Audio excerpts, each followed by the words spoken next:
All right, guys, I am recording. This is one of the Tuesday coaching sessions, and the first one with an exercise attached to it. We're going to go over a couple things, including, let me get to that page, what to expect out of the next 60 or 90 minutes. We're recording this, so again, you guys could review it. Those who are watching it recording or on a rebroadcast, then you could rewind it and watch it, which is going to be important for these exercises. It's generally whipped around quoting this particular session. However, we're going to also talk about the long up-down setup kind of review and get into more detail at the end of this session. So why quoting is step one in a process. We're going to break it down. We're going to look on a dome, how it gets broken down, and then we'll get into the setup review that we're going to do at the end of this particular class. Don't forget, next week, Woj is going to make his first appearance next Tuesday. I encourage you guys to watch one of the videos I posted at the bottom of track 3, which is a recording from his last, I don't know, September, October, November, whenever he did a session. It was more Q&A to introduce him and what he was about. We're not going to do it like that next week. So kind of get a sense by watching that replay on who this guy is and what his background is, because he's going to jump right into some examples of what he looks at and why. So it's better that you guys have watched that. If you didn't, make sure you do it between now and then. That's again next week. All right, so let's jump in. Like I said, pre-recording, I'll say it again, quoting a market. Some of you guys have heard me say this in phone calls we've had. If you've been to a live auction, you hear a guy talking, he's on top of the market, right? He knows if the market is going up and how fast, the auctioneer. People who are bidding at the auction have a good sense of the auction, right? Because they're in it. If nobody was there to quote it, it would be real chaotic. I often say, in order to trade, you have to follow. In order to follow, you have to quote. So to trade, you need to follow. To follow, you have to quote. There are no two ways around it. This exercise, by the way, is not going to make you $1 million. If you expect this to make you $1 million, don't do it. It won't. It's one small step and piece to the entire puzzle. It's the beginnings of every trader that I know. You did it either directly or indirectly. Verbalize to practice and the mind will follow. The exercise talks about, verbalizing out loud, but you don't have to continue to do it. Your mind will automatically quote the market for you. Next line here, this is the start of reacting to your trades. Everybody wants to know how to execute better, know what to look for, what does this mean, and everyone is thinking too much when they trade instead of being able to react to what you've already learned. I'll say that again. Everybody thinks too much when it comes down to trading instead of reacting to what you already learned. They're either waiting for more ducks to go in a row, or they're not anticipating the right stuff if they're not anticipating anything at all. React diligently. You're driving a car, you got to know what to do if the guy slams in on his brakes. You can't guess at where the brake pedal is. You can't guess whether or not someone's in the right lane. You got to know these things. You're absorbing that data as a driver, absorb the right data as a trader. Then finally, it ties in order flow and market relationships. If you can't quote and follow the market, how the hell are you going to follow another market to influence your market? If you can't follow that one, how are you going to follow yours? So it's about market relationships. That's what MR stands for. Order flow is what OF stands for. You got to be able to quote the market to yourself. This will not make you $1 million. This is a step and quite often step one in the process. I don't care if it's the first step for you guys or not. Make it a step in following the market. If this isn't the thing that puts you over the top, make sure you could say, I turned that stone over. I will test anyone who wants to get tested. We'll make it a real short 3 to 4 minute part of a session in the future. If you want to be tested, I'll test you, but I'm not going to be easy on you. You better quote as good as I can if you want to be tested. I'll eventually put out a recording of me quoting the market. I can't do it on this screen share because there's a 2-second delay in what you guys see to what I say. So I wouldn't follow. Do a recording. We'll put the recording in a can, and you could say, how good is Anthony quoting? And you could test it to how good or bad you're quoting. Now, I want to say this because it's important. I had to learn to quote in an environment that was much more difficult than any one of you are going to have to learn to quote. I had to do it and also learn sign language, which is the arbitrage or the numbers and symbols that we had to know with our hands. Have you ever seen an image of the floor or a video of the floor? It's guys with the numbers. You think that's easy to learn? At the same time having your stones busted by a broker that you're working with either in a live environment or a practice environment as you're trying to perfect following a market. You had to learn a whole nother language and be able to quote a market, take an order, read the ARB, do the ARB, all at the same time.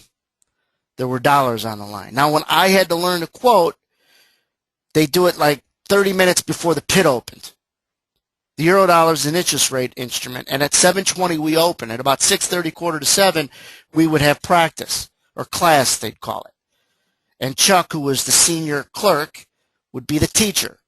And he was a good guy. He was a patient guy, and he showed us the hand signals and said practice. And then when it got time, we were going to do a live exercise. The broker who played the broker was our actual broker. Chuck was the desk broker. He played in this role-playing technique. He played the desk broker. And the student was me, let's say. And Chuck would say, he would wave to me and say, where's red D's in hand signals? And I'd have to go to my broker and say, red D's, John. John would say 2-3, and I'd quote 2-3. Chuck would put in an order. I'd have to put in the order, card it up, just like you would do if the market was open and it was real time. Now these guys both knew what the other was saying because they were watching the hand signals and they'd screw with you. They'd put pressure on you.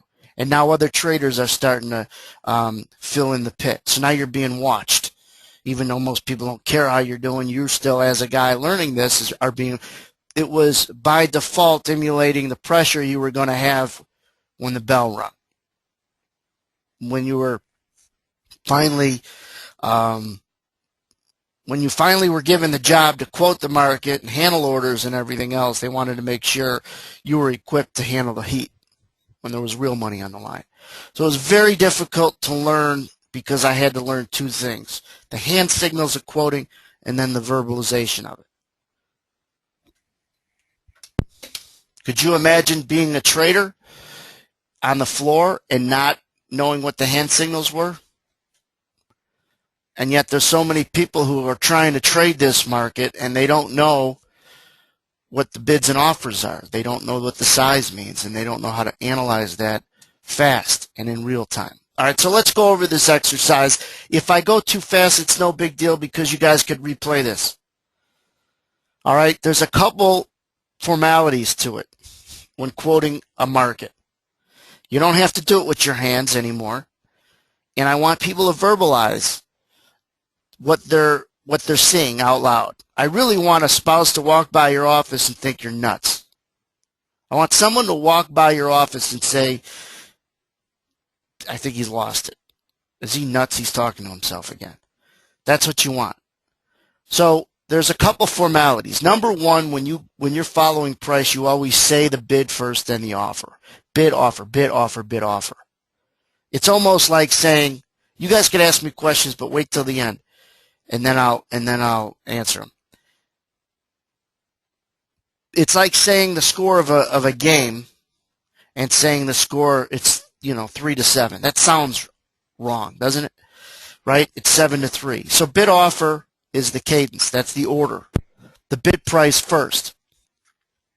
So when you're quoting a price, and I actually cut up a dome to show you guys, this is a bid price.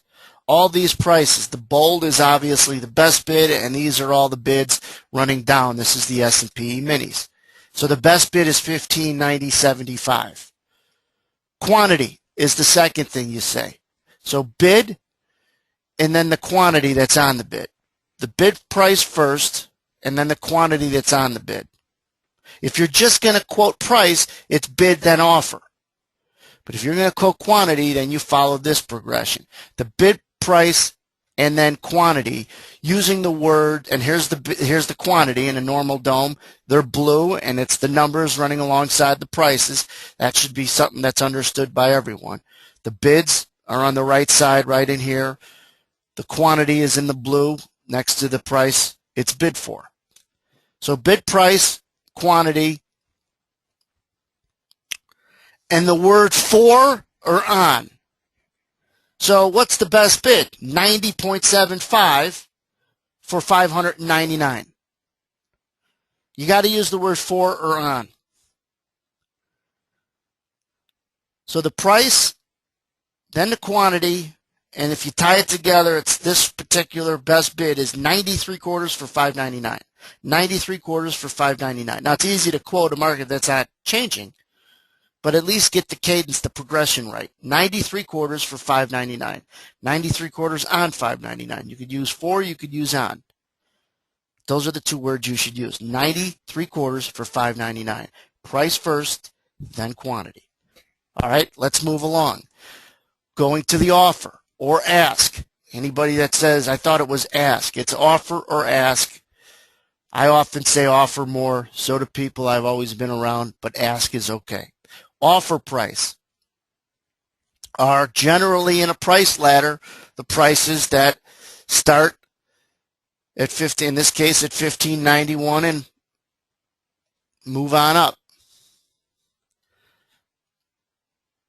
Now in this case, and I'm going to show you this or talk about this in a second, the quantity is obviously in the red next to each price it's offered at. But for offer, when you quote the offer side of things, you're going to quote the offer quantity, then the price. The quantity, then the price. So in this case, it's 751, that's this number right here, at 91 even. That's obviously this number right here. You see the word changed from for to at. That's the word you're going to use. Quantity at price. Quantity at price. In this example, 751 are offered at 91 even. Now you could round and you should round. 750 at 91 even. It's easy to quote a market that's not moving again, right? You could say it 100 times. At least get the progression down. 750 at 91 even. 750 at 91 even. Quantity, then price. When you're talking about the offer. When you're talking about the bid, it's price, then quantity. Replay this slide if you have to, because you don't want to be quoting the market backwards, saying the offer first and then the bid. You don't want to screw the quantity. You want to keep some sort of logic so it's consistent, so your mind will automatically quote the market to you once you get good at this. So really quickly, this market right now is 93 quarter bid for 599, and there's 751 offered at 91 even. It's 93 quarter bid for about 600, about 750 offered at 91 even. Now I'm quoting you this market. Let's say you don't know what this market is. I'm following it for you because you can't see it, and maybe you're my customer, and you're going to put in some trades through me. Well, if you can't tell your customer where the hell the market is, he ain't going to keep you. You're fired. You're gone. I have to beg you guys to do this because you don't work for me. If you worked for me, I wouldn't have to beg you. You know why? Because I just fire you. But obviously you guys don't work for me. You work for yourself. So I got to beg you to do this. Get good at it. As archaic or general or hard as it might be, if you can't follow price, you can't trade it. If you can't quote it, you can't follow it. It's that simple. I could take, and next week I'll do it with Woj. I'll do it out of nowhere. I'll say, Woj, where's the S&Ps right now? And he'll tell me the bid first, then the offer. If I ask him for size, he'll quote the size just like I did. This isn't Anthony Drager's unique way to teach people. This is the way you learn to follow price. And then you'll get better at recognizing big bids, big offers, someone lifting the offer, hitting the bid. What'd they do it with? He just bid for 800 and they hit him. Well, what does that mean? If you can't follow that, language, then how are you going to trade that? How are you going to trade those concepts? You got to follow it. You got to be able to speak it. So I have to beg you guys to do it. If you actually work for me, I wouldn't have to beg you.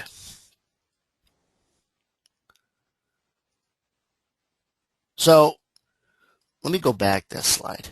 Give me some questions, if any, on this, because we're going to walk into the long up-down bar, and then I got a video that I recorded that I'm going to play within the presentation. Some of you guys had questions as I was talking.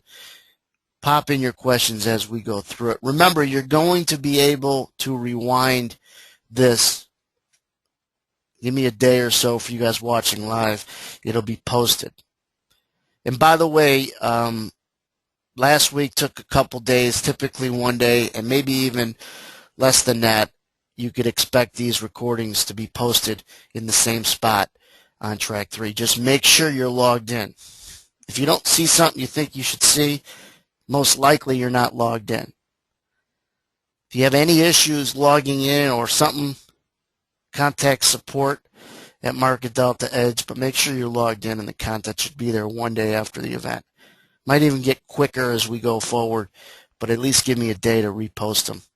And then what will be cool is as all these things accumulate, and you'll be able to watch them and walk through them that way. Let me go over some of these questions. Jim says, what do you leave off for the bonds? All right. Good question Jim is going to ask, or Jim is asking. Couple abbreviations that you're going to want to make. Shortcuts. And I'm glad you asked this because I left a couple things off this exercise. First thing you want to do is quote a market that's slow to start. The bonds are a little slower sometimes than the ES. And I don't care if you're going to trade that market or not. I think everyone's equipped to start quoting the ES, and it's a good market if you're trading it because you're able to follow it and it's the same one. But when you do it, you're going to want to make sure there's some shortcuts because as the market moves faster, you can't say the exact price. Let me change this pen color. So here, first of all, let's say this is the best bid offer right in here, okay? You're not going to say the best bid is $15.90.75. You don't have to say the entire handle. What you want to say to start is just 93/4 bid at 91 even.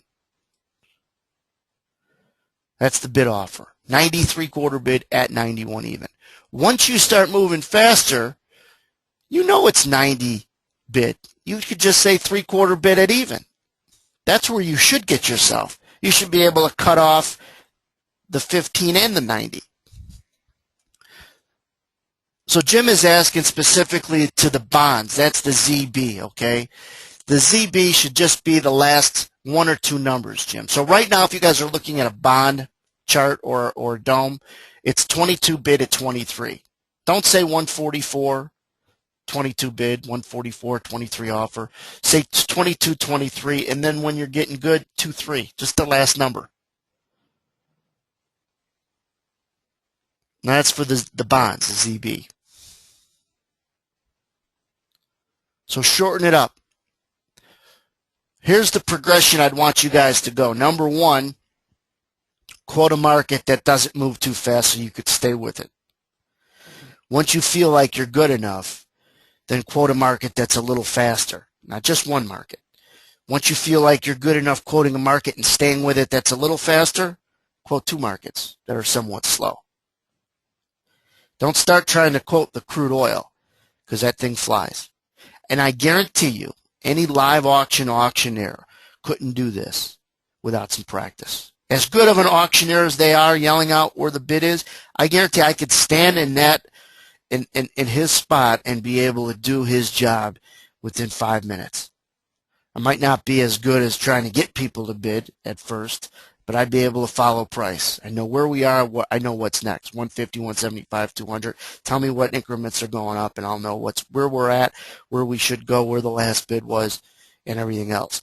Problem with an auctioneer is they only quote one direction typically, and that's up. We're quoting up, down, sideways, down, down, down, up, down, up. Oh, one market's up, another market's down. How are you supposed to absorb all that stuff unless you're decent at quoting? And your mind will follow it. It's not going to be hard or as hard to follow this market if you practice it. I don't care if you're 80 years old or 8 years old.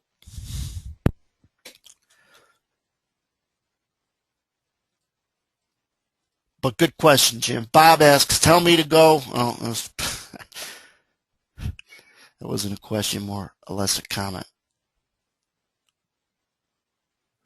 Paul brings up a good point. After hours could be a good place to start when Globex kind of opens up, or before 8:30 Central Time when the ES is moving but not as fast might be a good time to start. Just get the cadence down. The bid for the quantity at offer. This slide, just get that progression down and replay this so at least you know that you're practicing with the right words, phrases, and order. Carl, you're a pilot. Could you imagine if you screwed up little houses, big houses? What is it? You pull the yoke towards you, the houses get smaller? Reason why I bring up Carl and piloting is because, what do they call that, Carl? The all the dials, it's on a dashboard. What is it? Or Dave, help me out here.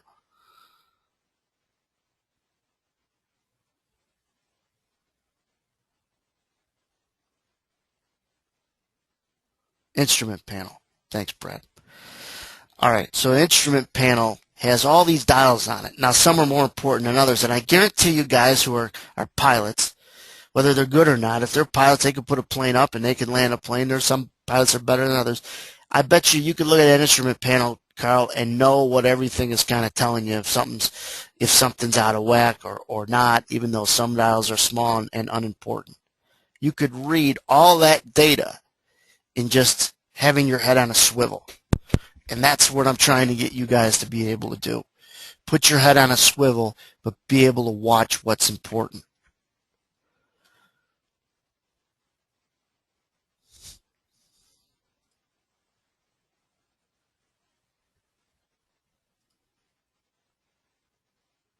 Now, don't get ahead of yourself, Jan, but it's a good question. If the bid quantity is smaller than the offer, what should price do? Don't get ahead of yourself, but we're going to do exercises that's trying to understand that, yeah, the market maybe should go down if the bid quantity is smaller, and does it. But don't get ahead of yourself. Just recognize bid size, offer size, and where the hell price is. It's a good question, though, because it's what we're going to build on and towards. If I did some exercises that might be 3 or 4 and didn't do this, you guys would have more questions than you otherwise would. By the way, let me stop here for a second because I get some good questions from some guys, but I really feel that if you're patient, and you don't know this yet, but if you're patient and these exercises get rolled out, your questions will be answered. Now, I don't mind people for being impatient, but realize when you're too impatient and when you're, because being impatient is sometimes good as a trader, especially when the market's against you. But there's always that line you cross where if you are too impatient to learn, then you're going to be too impatient to implement it, and you might not have learned it the right way and everything else. So I do like the questions that some guys are asking. I really feel that these exercises will answer them where you won't have to ask them anymore. I'm going to be able to tell, by the way, based on questions I get in a few months, if people have perfected these exercises. Now, I don't mean perfected them and are trading profitably, but perfect them and understand what you should understand. If there's a question asked, I'll know you didn't do this exercise.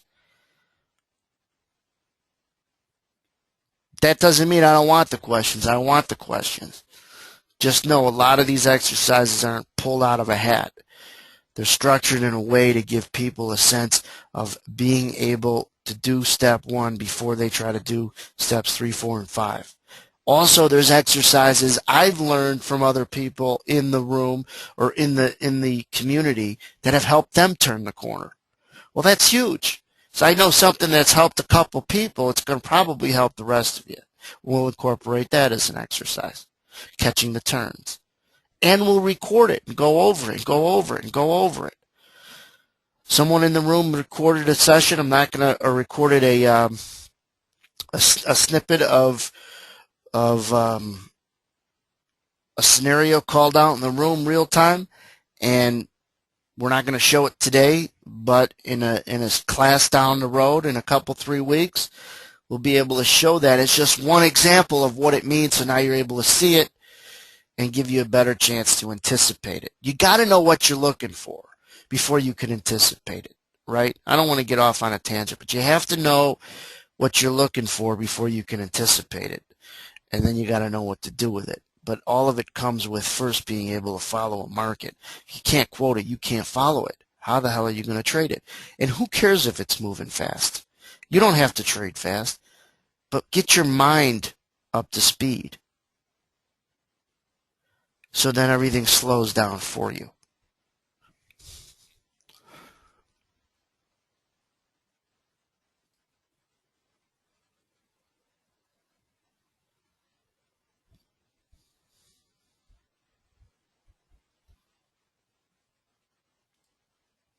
And all those recordings will help, Tom, but you got to quote the market before those recordings will help. Tom's excited about the recordings, be able to replay what you're looking for.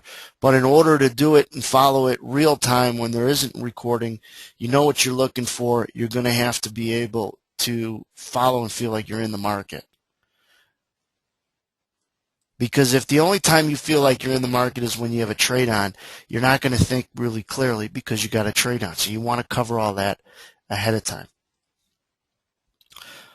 All right, here's another question let me get to before we go on to the next. If the market is moving fast, can we leave off the quantity? You can, Brad. You can, but unless it's a big quantity that came in, and you should say it. You should first get good at the shortcuts of 3/4 bid at 1 even. The recording that I do that's live, I'll end up showing you guys how to quote 3 or 4 markets at the same time. So I'm going to be leaving a lot of stuff off. But right now, if you're looking at the S&Ps, they just rallied through their highs. So I'm following the markets and I'm talking and answering questions. I've seen that they just flashed through their highs at 94.75, and right now it just went 94.5 bid, small 150, 500 at 3/4. The point is, and there's a 2300 lot offered at 95 even, and I think he's been there for a while. It's probably curled back off. You'll find your own shortcuts. You could leave it off as long as you recognize it. Remember, you're not going to be quoting out loud all the time. You're just doing it to exercise, to practice the exercise so that your mind will automatically do it. You guys don't hear me quoting all day in the trading room, but my mind is doing it.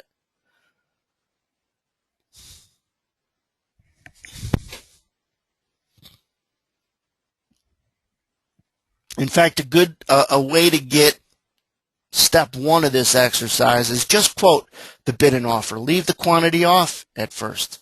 Just do the bid offer. Right now it's 94.25 bid at 94.5. So number 1, you say the bid first and you use the word at in between the bid offer. So if you ever said the word at and then a price, everyone should assume that's the offer. If you ever just said the market just went at 94 even, well, that means it just went from 94 even bid to offer.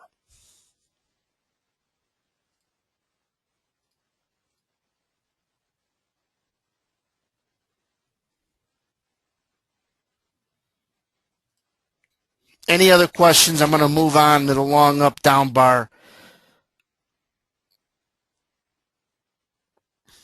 There was a recording, but it's just a recording of the footprint for now.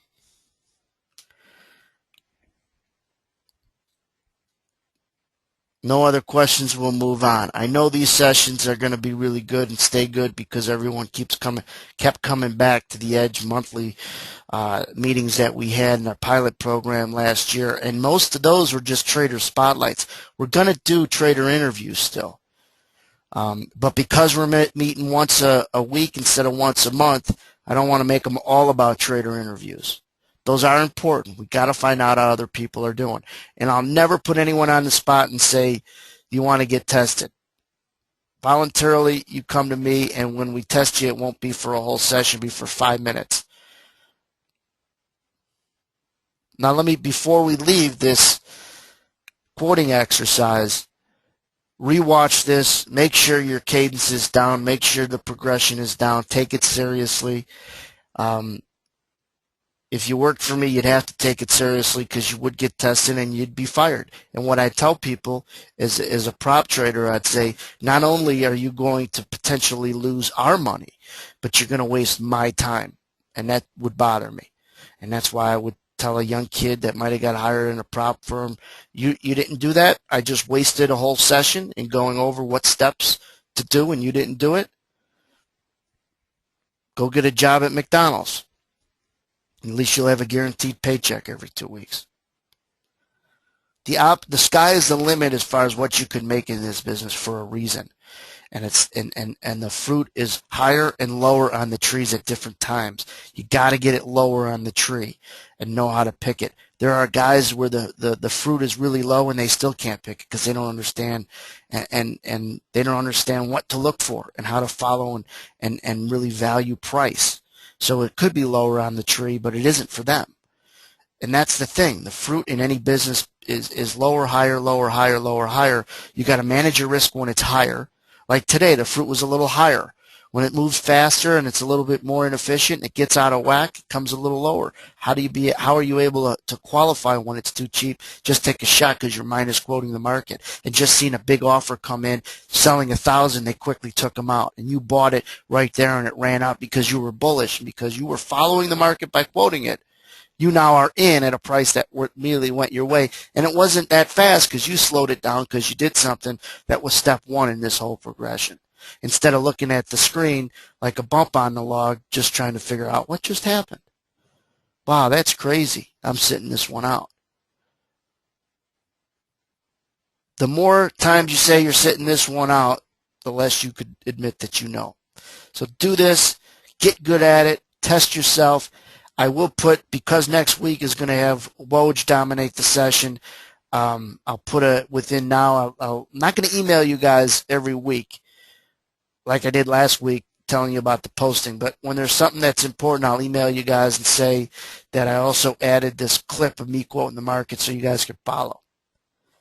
I do it now, but people who are watching a recording wouldn't be able to follow their own domes at home because the price would be different. And if I put a dome up on this screen, you guys are gonna see it 2 seconds after I say it because there's a delay.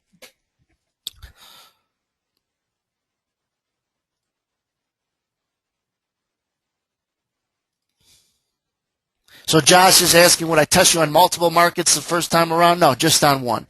And if you're good with one, I know it in a minute, we go to 2, we go to 3, we go to 5.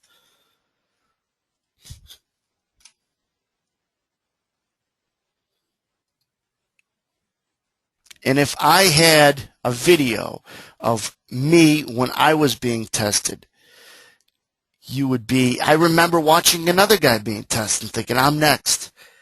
And I knew they were going to screw with me. But, I mean, that was the business. All right, now let's jump to the long up-down bar.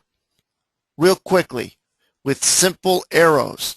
When a market shoots up like this, you've got all the Johnnies in the world thinking bullish, and there's nothing wrong with that. Remember last week's session? What are the 5th graders thinking? Big move up like that, they're thinking bullish, so what do they want to do? Probably buy it. And there's nothing wrong with that. All right, let them buy it. There's nothing wrong with it. Usually, it'll retrace, and there's a probability it retraces with a little arrow like that, and then it continues up like that. That's an uptrend, by the way, right? There's nothing wrong with trying to buy that little mini pullback in that middle arrow there.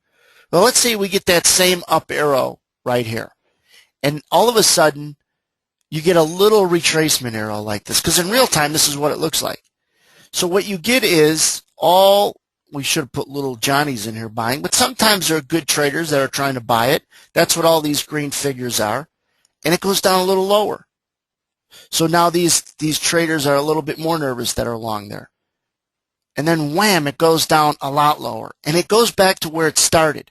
What do you think all those traders in green are right now? They're long, and they're wrong, and they're sellers. What do most people try to do if they're given a chance to break even on a losing trade? They try to take that losing trade at a break even or even a small profit to justify the trade if they're given a chance. That's why typically in a long bar up that totally gets retraced in a short period of time, you have those four green guys, which we could say are a bunch of stuck. And now they look like this, and they're trying to sell it. And where are they trying to sell it? Right where they bought it. That's why they're lined up right next to where they came in. So the market starts walking back up to them. What are they now? They're sellers. They're putting in sell orders. And all these sell orders get thicker, and there becomes more of them, right? Seller, seller, seller. If this is the case, that's resistance. And the market will come in right close to filling them, but it won't. It'll create this line in the sand. And that's the resistance that in a price, and I put a ladder up in here, if everybody got long at 91 even, 91 quarter, and the market went right through them down to here, then it's going to retrace back to where they got long. And that is going to be all these price 91, 91 quarter, 91 half, all in here are going to be offered. And they're going to be offered heavily of people trying to get out of trades. Usually it scrapes right in and comes off. Here is the quantities you would see build up maybe in the book. Now don't try to look and be too perfect and say, well, would I expect these numbers to get swell up and be bigger? Don't try to overthink it that much. Just know that these are the resting offers around that price that these guys are in. So when they're a resting offer, they're right in here. They're part of these numbers in the red here. They're resting offers. And the market, and I put in a figure of a guy that would be offered there. And the market would typically get up there close to where these guys want to exit their long position and then run right back down. And that's why if you look at the long up down bar, just replace the bars with arrows. This is the big up bar that gets all the little fifth graders in the world saying, I want to buy it, Daddy. It just went up. So they buy it. They all buy it in there. Market doesn't go their way, goes against them, really goes their way, creates a lot of pain down in here. So when the market starts to walk up to maybe give them a chance to break even, they're all trying to break even because they don't want to feel that pain back down to here again. And if this is the a high probability trade, which it is, or location, you should get it where it creeps right into where they're trying to sell it and then runs lower. The reason why it runs lower like this is these guys finally say the hell with it, and they drop their offer, and they're hitting it back down lower.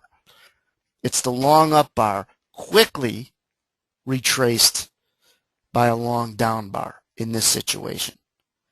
6P&F, you don't often see it as well as a 4, because a 4 does what? It creates a little bit, shows you a little less time it took to retrace the whole bar. Nobody wants to see a market get strong and then get weak right away.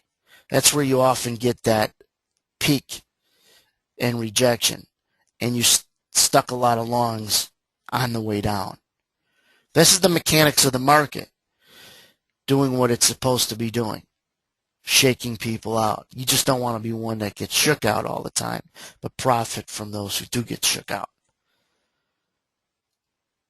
Now let's go to the video. This is what's cool about Prezi, and this is that I could upload a recording to YouTube and I could play it out of here. I'm not sure if it plays really well through the screen share and you guys could see it as clean as I'm going to see it. Market Delta's charts have a cool playback where you could watch the charts as they react off of levels. Couple people in the room record their own domes and charts and my audio from the trading room. I got a clip of that from Julia, and we're going to continue to do it. There was a really good inflection at 89 even this morning, about 10 or 15. Well, it was 14 minutes after 10 o'clock. And it was, if you were bullish, that was a place to get long. If you were bearish, stop being bearish. Guy came in and he bid 89 even for like 600. 600 is big size today because it's, thinner up and down the book. And he offered 89. He offered 600 at 89 even. And they took him out right away. Well, if you couldn't quote, you're probably not going to be able to see that instance where he came in, he offered 600 at 89 even. And you know how I say the quantity first? That'll all fit as you guys quote, quantity at price. So he offered big size at 89 even, and they took him out, and they took him 89 even bid for like 400 or 500.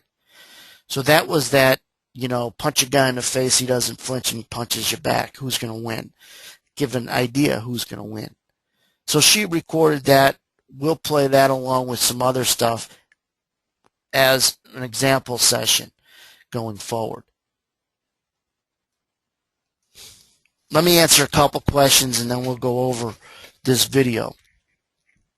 The period gram of that long bar is a 4-point and figure. If you don't know what point and figure is, send me an email and I'll send you guys a video. That's important to know. Maybe we'll do it one of these sessions down the road, but a PNF, a 4 PNF is different from a 6, an 8, a 10, and it's not a time bar. Like every 5 minutes a new bar opens up. Any periodicity you guys use, you got to know what creates a new bar. If you're using a 60-minute bar, even Carl knows that every 60 minutes a new bar populates. Every 5 minutes on a 5-minute candlestick or bar, every 5 minutes create a new bar. But a 4 PNF is better for rotation. You got to know what creates a new bar. So that's the periodicity that I kind of hone in on for these long up-down bars. And these bars could also be long down-up bars too. Same thing, only opposite. Let me walk through that just for example's sake. So the previous slide I went over a long up bar, but let's say the market's bearish and it goes down really quick. And then it slowly walks up and you get a lot of people trying to sell it, which are these X's. And all these people get short and get clipped and they get all this pain up to that price. Remember, there's a lot of shorts in here. So the market walks back down and all these shorts are now buyers, right? Trying to cover a short so they don't have to refuel that pain, and market scrapes in and then usually reacts higher. This is a change in bias from bearish in this first bar to it's not as bearish as I thought. And all these setups is a way to create a change in bias sooner than most of the rest of the world. That's what's really important. That's where always opportunity lies. The guys who knew the housing market had a chance of collapsing in 06, they not only sold their real estate, but they might have taken on the other side of the subprime in some of the, available investments to predict the decline in the housing market, and made obscene money for being right, changing their bias before most of the rest. Now that's in investment terms, but as short-term traders, same concepts apply. You see how those 95 evens, they can't get through it? You think that big offer has something to do with it?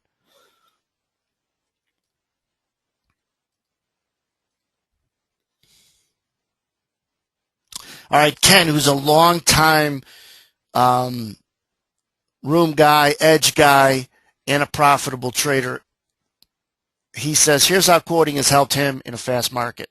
The DAX for him, which moves real fast.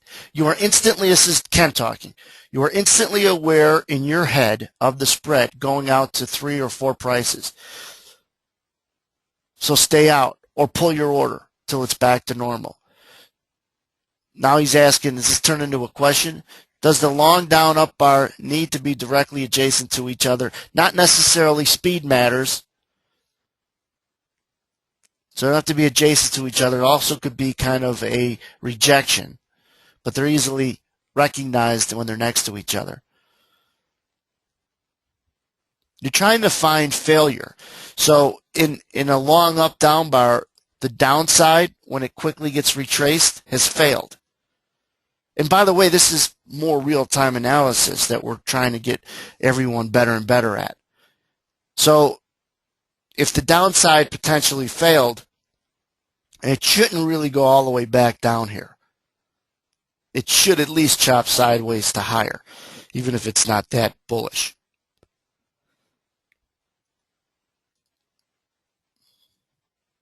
Tempo is so important, and quoting has helped Ken follow that tempo.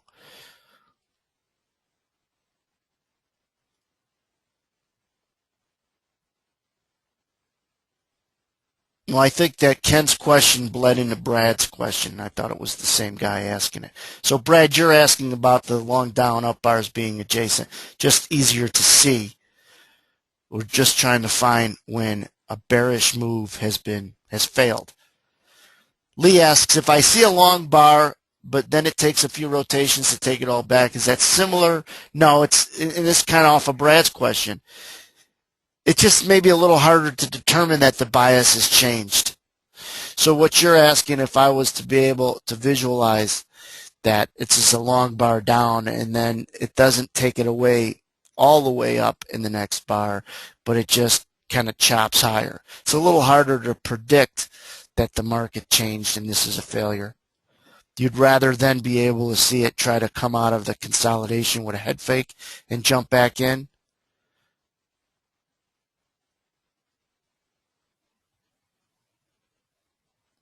It's just easier to put a probability on it when they're next to each other. Because like in this chop in here, the people who did sell it there, looking for the downside as continuation, yeah, they've had time to get out. You know what I mean? So they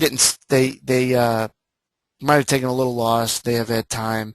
So they're not necessarily as many buyers in the market to shoot it up than if it blasts right through them right away.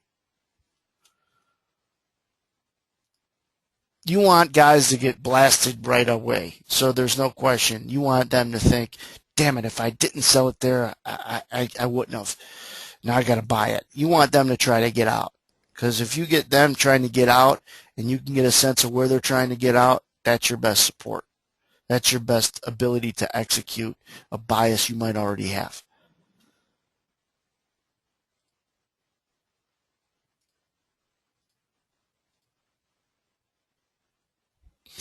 Tom, perfect question at the perfect time. You read my mind.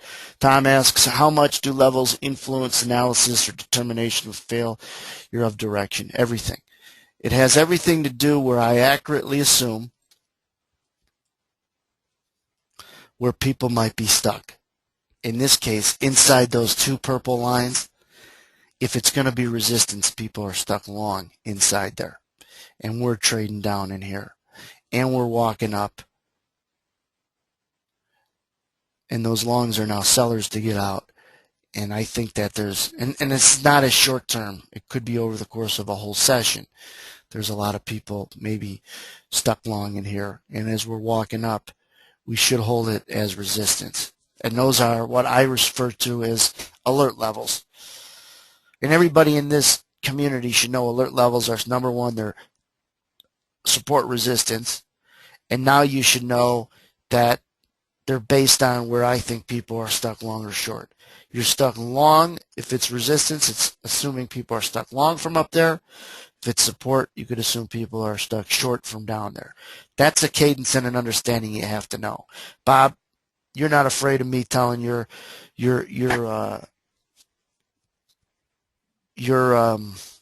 and Bob told me to say, sure, tell people. He got wrong, and it's okay to get this wrong, but you got to know that you got it wrong. He had called sell stops above a certain price. Now he just got it wrong, but there are no such thing as sell stops above a market. Doesn't happen. Buy stops are above a market, sell stops are below where the market is. So he might have just said it wrong, okay? and that's fine. But you got to know what the buy stops and sell stops are, why they're a big part of where people are getting out of losing trades. That's one of the videos in track 3. But buy stops are above a market, sell stops are below a market. Sell stops are to get people out of longs, buy stops are to get people out of shorts, typically.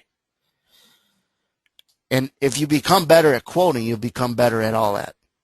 I remember, that's what's good about these classes, is you got to ask questions and talk, and you got to listen too, though, so they're not boring. It shouldn't be boring listening to someone talk. I know it's easier to talk than it is to listen, but there's a story that I just thought of. We're sitting in a bar, and I had just started in the business, been in there a year, didn't really know. I wasn't a clerk yet. I was a trade checker, so I didn't know how to quote technically or do the hand signals. And I was in the business for 4 or 5 months with my mentor, and he wasn't really teaching me a lot. He was just kind of introducing me to the business and letting me soak it in. I was only in it for about 4 months, and we go to a bar, just him and I, and there happened to be a couple other guys that were traders. So he's a trader.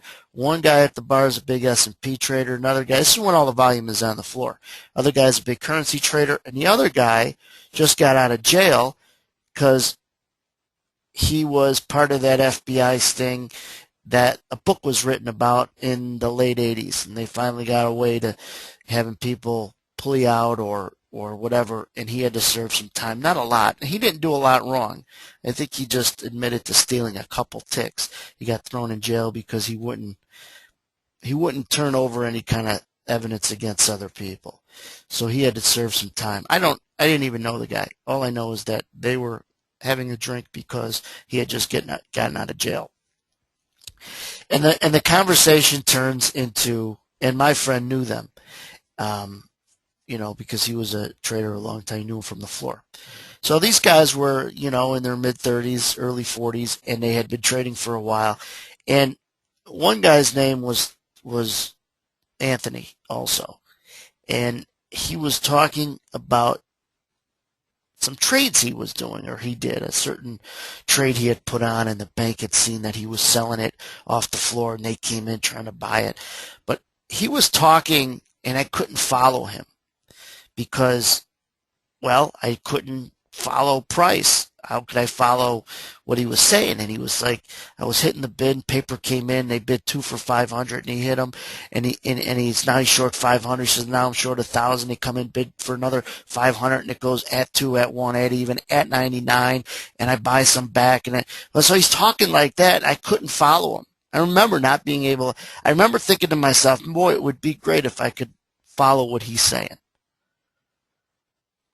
And now, obviously, after I started quoting in the business, becoming a clerk, but then understanding how to follow a market, you could talk like him, let alone listen to him. And it's just a story I thought of being in the business, but not in the business enough to know what the hell the guy was talking about. And that's what's important, is just quote the market. You'll know more than anybody who tries to educate traders if you could quote the market pretty decently. Let me reiterate, it's not going to make you $1 million. It's a piece of the puzzle. It's like, just because you learn how to kick doesn't mean you're a black belt, but you better know how to kick by the time you become a black belt.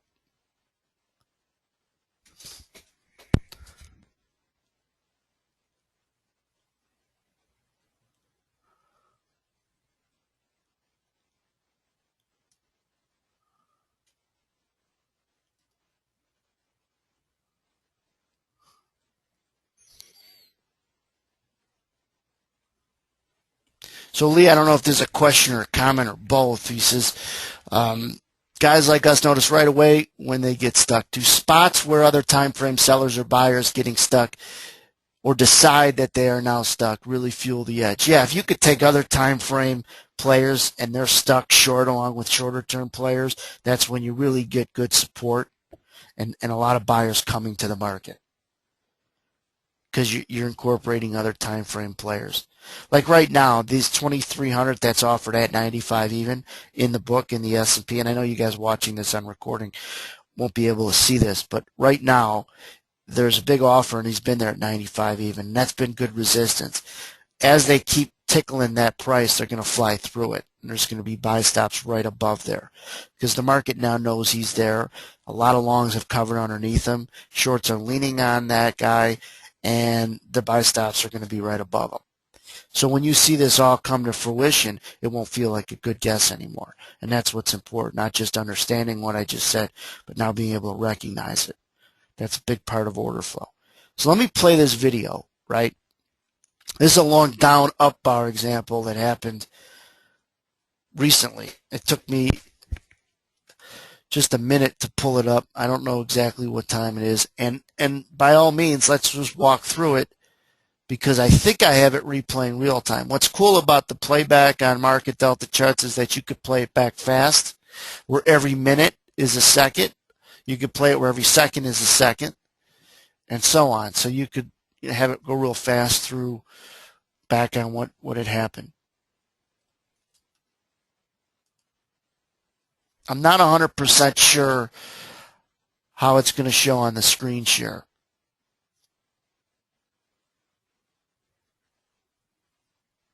Give it a second because it's flashing right now.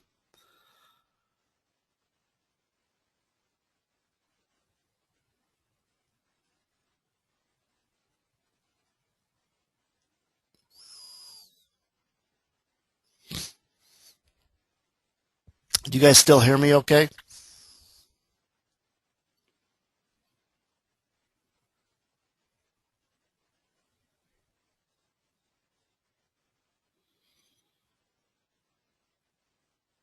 Yeah, maybe I have too much open. You guys hear me?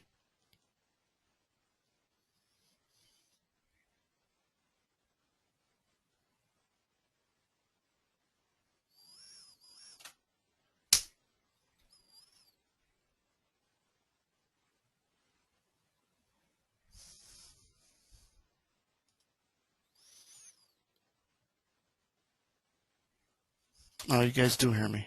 All right. When I try to play this video, everything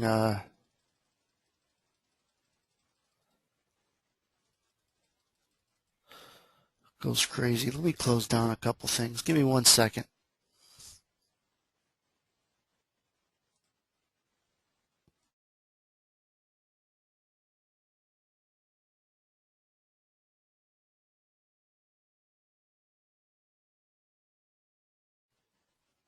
All right. Maybe it is working. Hold on. It's actually moving. All right, good.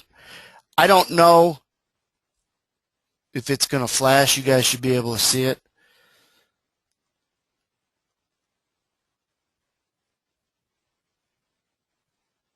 So this is a long down bar that totally got, I hate to pause this screen and then have to replay it. Let's see. All right, let me draw over this. So this is the long down bar that played out, okay? And the whole bar, you got to look at these bars like this. I mean, you just have to. I hate to keep saying that, but if your eyes aren't fixated like that on any periodicity, then you're not following it. So this bar comes down into here, right? And it's got people all in here thinking that this market's going to go down and it's bearish. And a lot of people wouldn't want to sell it, they want to sell it like, if you think about it, where the market came out of consolidation. Let me do this. If you see that this consolidation on the bottom of these bars kind of came in right through there, when the market finally got through there, people wish they would have sold it right in here. So what they do is they try to sell it if it comes back up. And that's fine. It's not a god-awful idea. But what's awful about it is it doesn't work. And what do? So you could see how the market skipped up a little faster in here. You should know that because of the greens you see in here and the thinness that you see in volume inside the footprint there. The market then came up, accumulated some volume in there, ran all the way up to here. So not only did it retrace this pretty decent down bar, okay, from there to there, it not only retraced it, got a little fast in there, it not only retraced it, but and then some all the way up to here. This has to create a chance for the bias to go from down to up. And their first thought is, where are these guys probably stuck? They're probably stuck in here. And that's where they're all going to try to buy it. And that's where it's going to be support. And if you could replay this over and over again,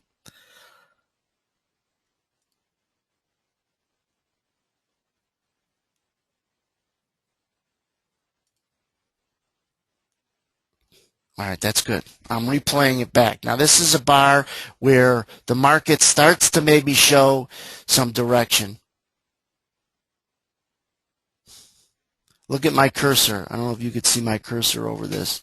Could you guys see my cursor over this? All right, here's the second. Okay, good. So here's one rotation here, another rotation there, another rotation here. Now the market starts to identify, we're going down. And it is going down. It's starting to move lower.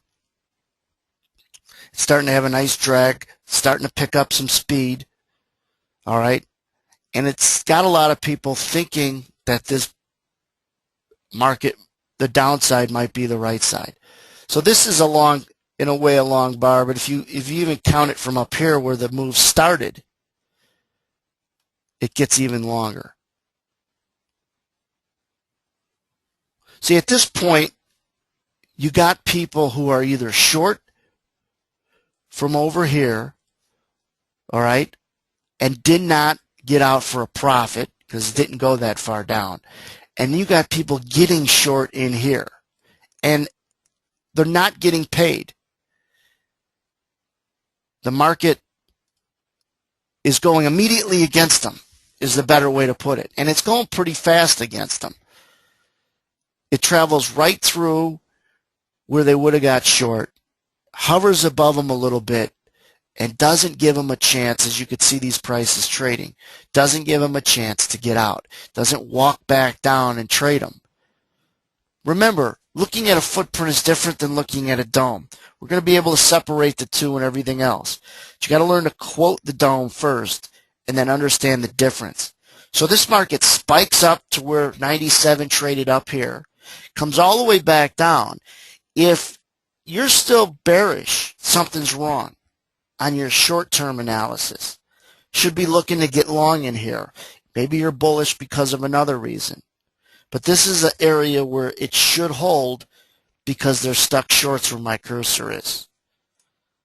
Now, this isn't a setup that you're going to want to say, well, if I play it every single time, it's going to work 69% of the time, and the winners are plus 12 and the losers are minus 10. You got to add context to everything you do. Context is other markets. There's just the skill comes in qualifying without guessing. Like, why didn't you take that one? I just didn't feel like it. No, I didn't take that one, let's say, because the bonds did something that was counterintuitive to that being support. You had good logic behind it. And then sometimes you'll say, you know what? I took this market. You could see how this is now a sideways to up type of trade. But go back and replay it for those that have market delta charts, instances where it works and where it doesn't work. Like if you bought this market here, okay, at this price, based on what this analysis is all about, and it doesn't work, and it's trading down in here, don't look for a reason why it didn't work. It didn't work because it doesn't work all the time. Other people that are insecure about their trading or about their teachings will always look for an excuse why it didn't work. Didn't work because something else didn't cooperate and I just got stuck, and it doesn't. You shouldn't be surprised when things don't work. And if you're too stat happy, then you set yourself up for being surprised if what the market is doing isn't following your statistics. Because numbers do lie, especially when you throw emotion into the mix.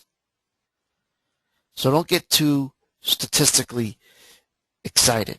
Get better at real-time analysis, and you'll by default qualify setups better and disqualify other setups better than you otherwise did. When they took out those 95 evens, I wasn't watching, but did it go right to 96 half pretty quickly?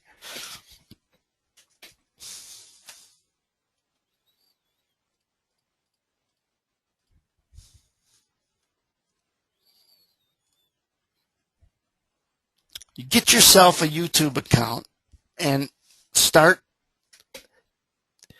recording this stuff. You could take the playback feature of Market Delta, record it with Camtasia, and then take those files and build a YouTube account. That's what we're going to do with this stuff. But you guys could also do it if you want to more intensify your replay activity and see what these charts look like in real time, or kind of know what to look for. So you could kind of see that in real time this was a bar that went up against the grain and probably had short stuck, and this was a good place to buy it. What do I look for in there? What was the market doing? And then we'll add the dome to it as we go on to see what the dome could have showed to anticipate that this was a place to buy it. Maybe it didn't show anything and you were just going to play price. Or look at the bonds. Maybe the bonds, were working opposite stocks, and when the market traveled back down in here, not only did you know this information and this information, but in this box here, you knew the bonds went sailing south, and you really then wanted to buy it. You knew what to look for. You were anticipated. You seen it. You knew how to react. Guy slams his brakes. You know you just checked your rearview mirror half a second ago. No one's in the right lane. You move over. You didn't think. You just reacted. Didn't mean you reacted recklessly because the thought was already baked in. Nobody bakes in their thoughts better than traders that know what they're doing and are successful. Thoughts are baked in. We're reacting. We're not thinking. If you think too much even beforehand to prepare, you're dead. Because the more you prepare for a setup having to work, like a volume or market profile setup having to work, when it doesn't, you're surprised. Never be surprised when trades go against you. If you're not surprised, you're not emotional. If you're not emotional, you're thinking a little better. Muscle memory, Tom, is a great way to put it. Now, Tom is an expert shooter. He also instructs and teaches others how to fire a gun. And he had said to me, and I think this resonated a lot with you, Tom, and with others, I told Tom, I said, think like you want your students to think. As trying to learn this trading, think like you want your students to think when you instruct them. Think about how you want them to think, what you want them to do, and how you want them to practice. If they don't do it, then they're not going to shoot a gun as well as they otherwise would. You guys are already here for a reason. You're better than everybody else, honestly, at trying to give yourself better chances. This isn't a pep talk. This is reality. Hardworking people. Everyone in here has been successful at something, I guarantee, and I know it for a fact from a lot of you. Not maybe in trading. Some of you have been trading successfully. Some of you have been very successful in other businesses. Some might not be successful right now, but were in the past. They know what it takes. They know what it's about. They know the maintenance of success is just as sometimes as much learning as trying to get there. You're always trading against others. The simplest edges are the easiest to find. Not to find, I shouldn't say that, are the easiest to understand. The best edge you'll ever have is a leader lagger. I bought it because the bonds went down. That's working well, and it's given me a nice turn and edge in the market. Why we're building this community out is for people to stay on. I eventually want to get a scoring system of what ancillary markets are working better. Right now, we just turned into an upside, right side type market. They took a while to take out those 95 evens. As soon as they did, they went pretty much a point, 2 points effortlessly up.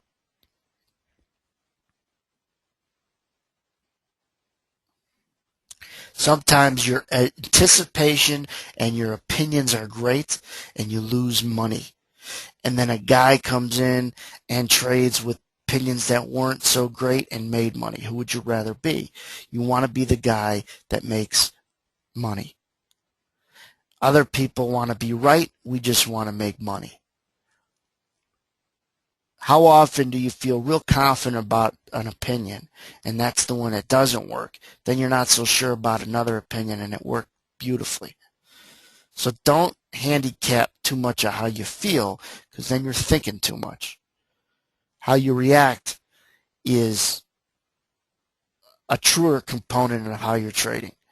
Don't excuse the emotional capital that you have to place on your trades in your day, like I discussed in one of the videos in track 3. That is another element that's truly going to understand how you're thinking and trading, how hard were trades. It's not just winners are not always your good trades. You guys know that losers should be some of your best trades you make because you kept them small. You don't let them bury you. Not everyone I want to trade like me, but think like a short-term guy, and the implementation of your higher time frame will become better and better. Quote this market, everyone who has done it has really liked it, and it's really helped them. Those that might not think it's helpful probably never did it. Probably would fail a test. I have to beg you guys to do it because you don't work for me. If you work for me, I wouldn't beg you. I'd just fire you. There's a conference room every Tuesday. If it really was a conference room and it really was a prop firm, we'd be meeting more than once a week. But once a week right now is a lot. And I think as we go forward and these become recorded, you'll have a ton of content. Let me replay this one more time. And again, these replays aren't going to make you $1 million either. They're just going to help you understand and recognize in real time what you're looking for. And the fact that when the tempo picks up, and I'll pause it where the tempo picks up, you not only see it with the green volume imbalance, but you got to imagine what the people who are short are thinking. Like, damn, they're probably like, I'm stuck. I've never seen the light of day. I got to get out.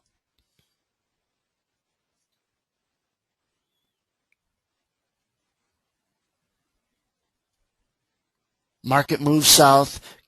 It's got the fifth graders thinking bearish. It's got a lot of people trying to sell it. Probably right in here. Okay. The market walks up, trades a little bit, comes off, and then it quickly rotates up. You see how fast it went up compared to how slow it went down and hovered around where my cursor is, and then right in here sped up.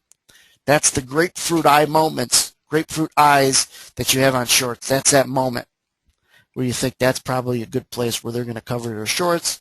And if indeed you're right that that's where the shorts are going to cover or try to cover, that's your best bet for entry.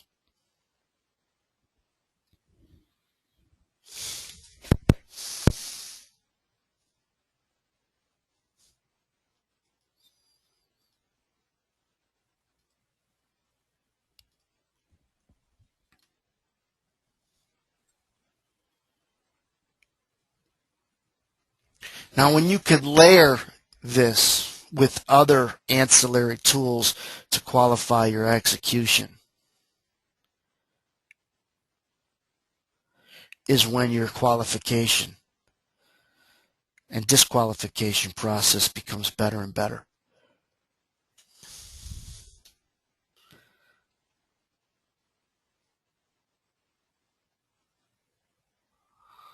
So you're going to see on a dome it go green. You could assume it goes green here where my cursor is and green here off of this thin spot. When you quote the market, you'll be able to tell it's kicked up there. It's kicked up there fast. You see that kind of rejection. I'm going to pause this screen here a second. I'm going to stop the recording. I'll go on a little longer for you guys that are live to answer questions. But this is the end of